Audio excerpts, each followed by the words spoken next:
Alhamdulillahirabbil alamin. Kita ditemukan kembali dalam perjumpaan di siang hari ini. Gimana kabarnya? Sehat semuanya ya? Alhamdulillah Alhamdulillah. Pak, baik. Sehat, yang penting sehat itu. Baik, ini saya akan menjawab dulu pertanyaan pertanyaan yang kemarin ada di grup ya terkait kaidah ini. Yang pertama pertanyaannya adalah Assalamualaikum warahmatullahi wabarakatuh. Ini dari Mas Anong ya. Terima kasih Mas Anong atas partisipasinya. Maaf mengganggu waktunya Pak. Ya, diganggu siapa nggak tahu ini. Saya Anong Prasetyo. Di dalam PPT kaidah ke-7 dijelaskan. Oke, kita buka kaidah ke-7. Ya, kaidah ke-7, kaidah ke-7. Oke. Ya. Di dalam kaidah ke-7 disebutkan di sini bahwa jika ada kontradiksi antara makna hakikat yang dikehendaki oleh orf, tradisi atau kebiasaan dengan makna hakikat yang dikehendaki bahasa di dalam menafsirkan dan memahami Al-Quran, dan tidak ada makna hakikat yang dikehendaki syarak, serta tidak ada dalil dan keterangan yang menunjukkan salah satu antara keduanya, maka harus diutamakan adalah mana hakikat yang dikehendaki orfi atau adat kebiasaan yang berlaku dalam bahasa Arab. Nah, sedangkan kalau ada makna hakikat yang dikehendaki syarak atau ada dalil keterangan, maka yang harus diutamakan apa? Apakah tetap mengutamakan makna hakikat urfi atau bagaimana? Itu pertanyaannya. Kemudian mau bertanya lagi Pak, makna hakikat syar'i itu apa? Oke. Terus yang ketiga, uruf atau adat kebiasaan tersebut ada pada zaman Rasulullah SAW atau sudah ada sebelum kedatangan Rasulullah. Contoh uruf pada zaman sebelum dan sesudah Nabi itu apa Ustadz? Oke, terima kasih. Baik, anak-anakku. Jadi ada pertanyaan.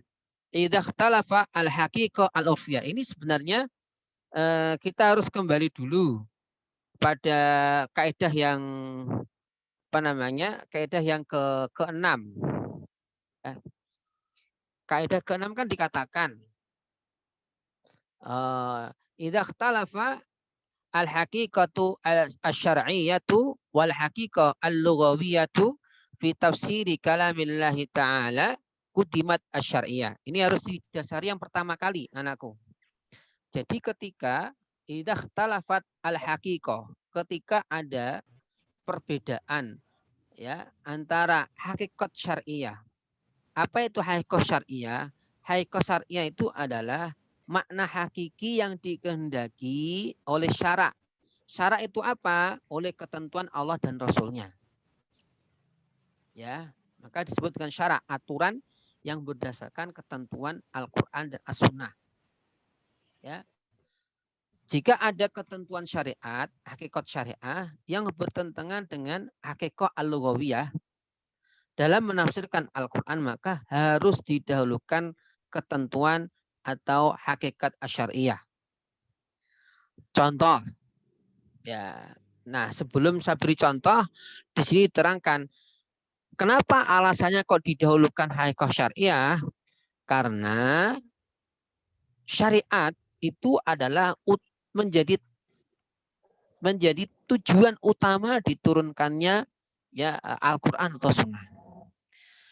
Jadi dengan kata lain bahwa Islam ini turun ya disampaikan ini adalah untuk sebuah aturan atau syariat. Ya, sebuah aturan atau syariat. Makanya ketentuan syarat ini harus didahulukan daripada ketentuan kebahasaan atau hakikat bahasa. Sebagai contoh misalkan, kalau kamu atau kalian mendengar kata-kata as-sholah, ini adalah disebut dengan hakikat asyariyah karena memang sholat itu adalah ketentuan syariat. Maka ketika kita mendengar kata as-sholah, sholat, maka otomatis kita maknanya adalah sholat lima waktu. Ya, atau sholat-sholat seperti yang kita lakukan baik yang wajib atau sunnah. Itu namanya ketentuan syariat. Jadi kata as-sholah ya secara bahasa itu kan doa. Ya kan? Doa. Tetapi ya karena kata as-sholah ini sudah dimaknai sebegitu rupa berupa gerakan-gerakan tertentu yang dimulai dari takbir diakhiri salam, maka kata as-sholah di dalam Al-Quran atau sunnah wajib diartikan sholat sesuai dengan gerakan yang diajarkan oleh Rasulullah SAW. Tidak boleh kita artikan secara bahasa yang artinya adalah doa. Ya, sampai nanti ada dalil lain yang menegaskan bahwa yang dimaksud sholat di situ adalah bukan sholat secara syar'i. Tapi kalau tidak ada keterangan apa-apa, maka makna syar'i harus didahulukan. Contoh, kata adzan. Adzan ini kan kata yang syar'i. Adzan itu artinya apa? Tanda masuknya apa? Masuknya sholat 5 waktu. Hati-hati. Maka kenapa di sini para ulama mengatakan tidak boleh mengumandangkan adzan selain memang tujuannya untuk sholat, yaitu apa? Sholat 5 waktu. Nah, kenapa sebagian ulama ya sangat keras sekali nggak boleh itu. Termasuk kan ada tradisi sebagian kita, ada orang mau mengubur diadanin ya karena katanya dikiaskan dengan apa namanya diperbolehkannya adzan dan iqamat ketika anak lagi lahir. Nah, ini juga pastinya nanti akan menjadi perdebatan di antara para ulama. Nah, kembali lagi ya, ketika kita mendengar kata adzan, otomatis dimaknai adalah adzan sebagai tanda mengajak orang untuk melakukan sholat. Ya contoh lagi misalkan ya kata az-zakah. Kata az-zakah ini adalah yang dimasukkan adalah zakat secara syar'i. Jadi jangan sampai kemudian diartikan zakah, diartikan penyucian diri. Yang penting menyucikan diri. Seperti kata az-zakah ini kan secara bahasa memang adalah maknanya pembersihan atau an-nama. An-nama itu meningkat. Jadi nggak boleh dialihkan kepada makna-makna semacam itu kecuali ada dalil yang menegaskan hal tersebut. Contoh, ya, innallaha wa malaikatahu yusalluna 'alan nabi. Ya ayyuhalladzina amanu sallu 'alaihi wa sallimu taslima. Di sini ada kata-kata as-sholah, ya kan? Ya ayyuhalladzina amanu. Sallu. Sallu kan kalau secara bahasa sholatlah kalian. Tetapi di sini ada dalil yang menunjukkan bahwa di sini adalah bukan dimaksudkan makna syar'i yaitu as-sholah berupa apa namanya gerakan tadi. Tapi dikembalikan kepada makna asli itu ad-du'a. Nah ini. Ya, maka dikatakan innallaha malaikatahu yusalluna artinya adalah mereka berdoa kepada Rasulullah SAW. Kalau doanya Allah kepada Rasulnya adalah menambahkan, memberikan rahmat yang begitu luar biasa kepada Rasulnya. Nah, karena itulah kenapa di sini ya, makna syar'i harus didahulukan daripada makna urfi. Nah, sebaliknya di dalam apa namanya sel berikutnya didahulukan makna urfi ya dibanding ya makna hakiki jika memang ya tidak ada makna hakiki yang diinginkan. Artinya apa? Tidak ada dalil yang mengarahkan menggunakan makna hakiki kecuali hanya makna apa namanya makna urfi. Contoh misalkan ya uruf di zaman Rasulullah itu anak-anakku banyak sekali. Ya. Contoh misalkan terkait tentang jaminan atau terkait tentang perjanjian. Rasulullah sendiri ketika meninggal ya masih dalam posisi beliau memiliki gadai. Ya, memiliki gadai di orang Yahudi. Artinya apa? Beliau punya utang. Nah, disinilah kemudian ya diangkat bahwa utang piutang itu adalah sesuatu yang dibolehkan. Ini uruf. Zaman ketika itu sudah terjadi. Begitu pula ya bagaimana ya Islam mengajarkan kita terkait tentang hubungan internasional. Uruf zaman Rasulullah terjadi itu. Bagaimana Rasulullah misalkan dengan Raja Najasyi. Nah, ini kalau sekarang diartikan kan sebagai apa namanya persekutuan bilateral atau kerjasama bilateral. Nah, karena itulah kenapa ya makna urfi dalam hal ini didahulukan daripada makna apa namanya makna syar'i. Contoh lagi misalkan fi sabilillah. Kata fi sabilillah ini kan diartikan apa? Di jalan Allah secara bahasa. Tapi secara urfi tidak seperti itu. Urfi diartikan adalah apa namanya dalam artian fi sabilillah adalah orang yang berjuang di jalan Allah Subhanahu wa taala, bukan diartikan segala bentuk kebaikan.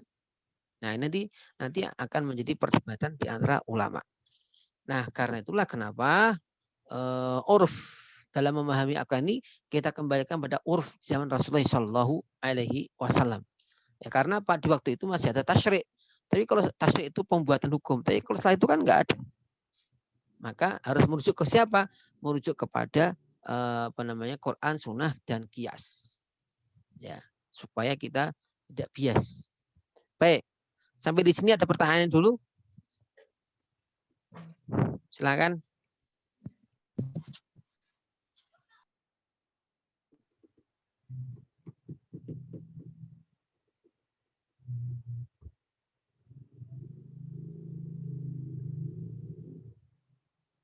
Silakan kalau ada pertanyaan.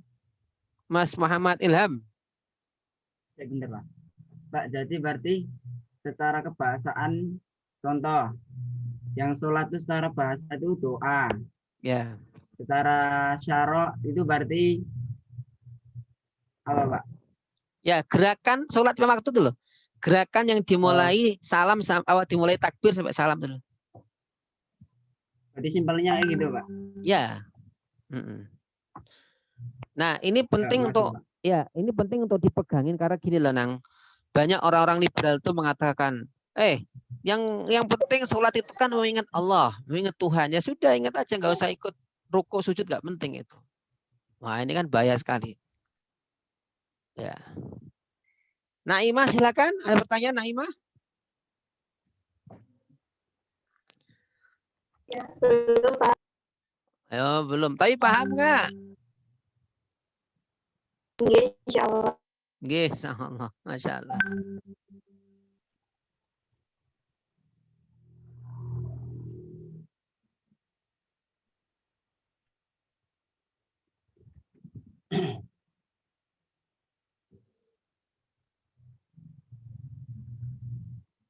Monggo yang lain. Sebelum saya masuk ke pertanyaan berikutnya. Mas Anung, gimana Mas Anung? Paham Mas Anung?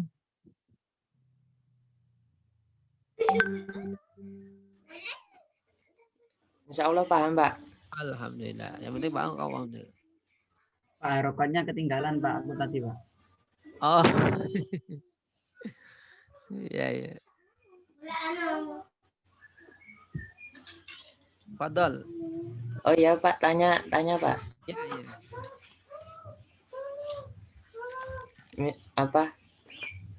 Harokat yang kaidah ketujuh nggak tahu, Pak. Oke, saya bacain.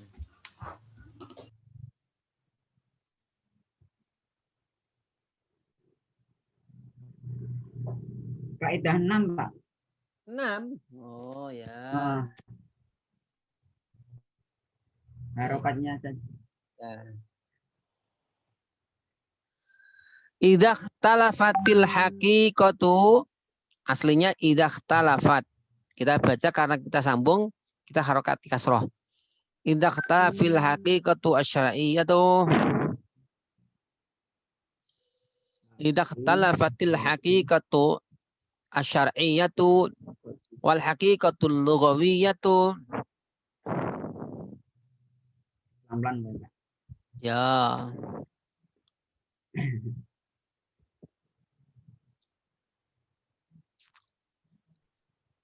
Ya. Wal haqiqatu al-lughawiyyatu fi tafsiri kalamillahi ta'ala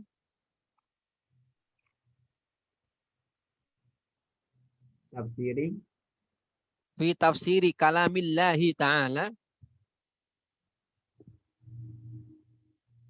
Nggih, Pak. Quddimat asyariyatu. Quddimat asyariatu. Nggih, Pak. Terima kasih, Pak. Coba Mas Anong dibaca lagi.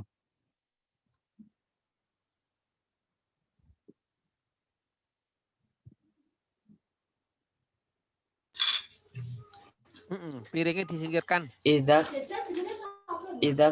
itu ponakan Pak, yang makan Pak. Ya, ya, ya.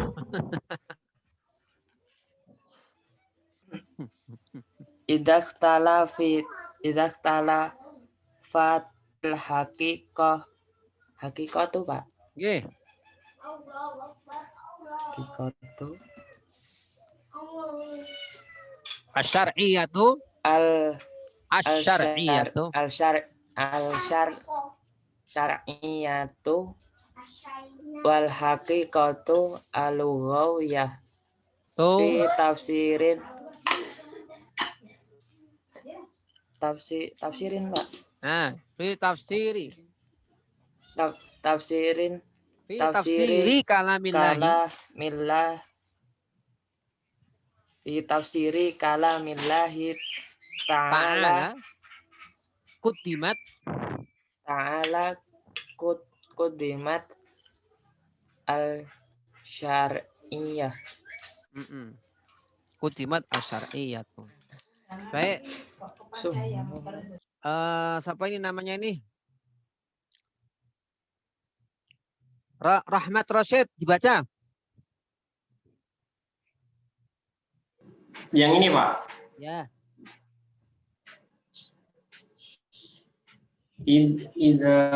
Iza talafat hakikatu asyariyatu wal hakikatu lugawiyatu fi tafsiri kalamillahi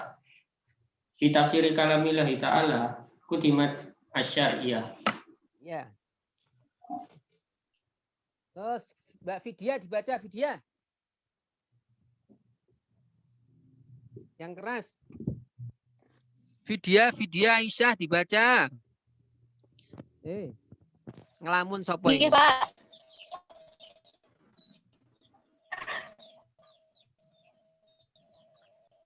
Yuk dibaca.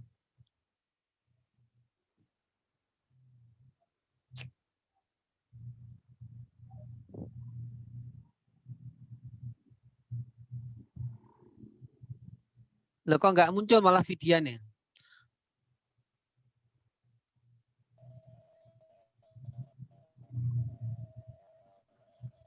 Tafsiri kalamillahi quddimat asyariyah.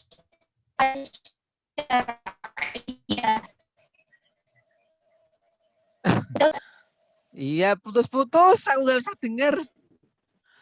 Putus-putus. Baik. Ya, Ustaz. Ya, putus-putus, Dok. Mic-nya kamu deketin, Dok, coba. Nggih. Idza khalafatil haqiqatu asyariyatu wal haqiqatu lughawiyah fi tafsiri kalamillah quddimat asyariyah. Masya Allah, terima kasih. Sudah betul. Sekarang si siapa namanya itu Umi Habibah, dibaca Umi Habibah. Umi Habibah lagi naik pesawat atau kamu itu? Saya lagi di bis Ustaz. Kemana aja? Jalan-jalan kemana? Lagi perjalanan ke Solo. Dari?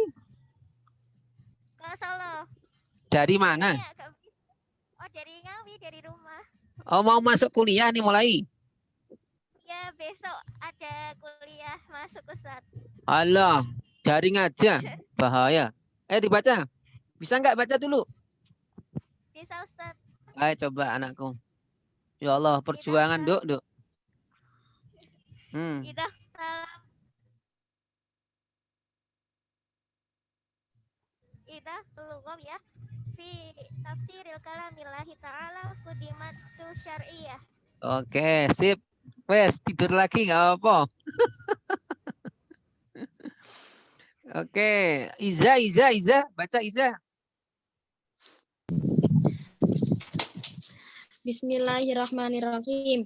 Idza talaftul haqiqatu Ayo. asyari'atu. Bukan idah talaftu. Aslinya idah talafat. Kemudian aslinya gitu. Kemudian kita baca, kan ada kaidah, diingat semuanya ya. Kalau ada huruf mati ketemu huruf mati, tak kan huruf mati, idah talafat. Al kan alifnya mati toh. Maka kalau kita mau membaca menggabungkan dibaca kasroh. Aslinya idah talafat. Tapi kalau kita gabung idah talafatil haqiqatu. Jadi gitu aslinya supaya tahu. Ayo diulang. Idah talafatil haqiqatu asyari'atu wal haqiqatul al-ghawiyatu fi tafsir kalamillahi ta'ala kudimat asyari'atu. Oke, sip. Oke, sip. Ngapunten Pak, anak-anak masih banyak yang belum di ACC. Oh iya toh. Ya. Ini udah mau habis ya. Ini udah mau habis. Nanti masuk baru aja. Oke, ini udah mau habis ini. Saya tak supaya masuk dulu dia nggak apa-apa. Oke, bunga Salsabila. Dibaca bunga. Iya Pak, biar Kelihatan lah. Bismillahirrahmanirrahim. Ya, idah talafatil haqiqatu syar'iyyatu wal haqiqatul lughawiyatu fi tafsiri kalamillahi ta'ala udimat asyar'iyyatu. Oke, mantap. Ini saya mencari temanmu yang mau masuk siapa ya? Sebentar.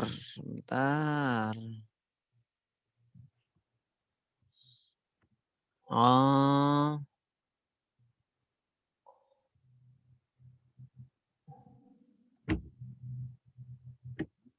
Baik, ini saya akan ganti lagi karena tinggal 5 menit supaya bisa lebih nyaman.